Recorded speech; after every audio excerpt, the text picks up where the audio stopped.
यह है मज़ार मुबारक हज़रत बाबा हिसामुद्दीन रहमतुल्लाह अलैह,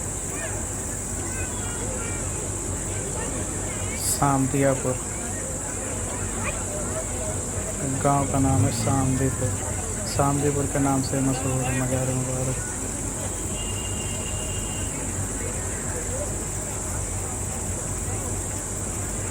यहाँ पे बहुत लोगों को शिफा मिलती है माशाअल्लाह।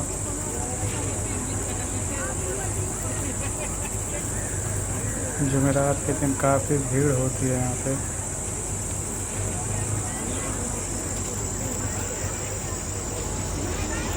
और यहाँ पर हिंदू और मुस्लिम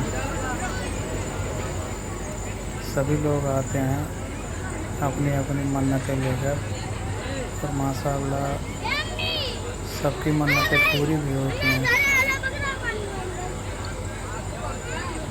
बहुत ही अच्छा है मज़ार मुबारक, खूबसूरत है माशाअल्लाह। रुक जाओ, यहीं आगे आ जा, आगे आ जा।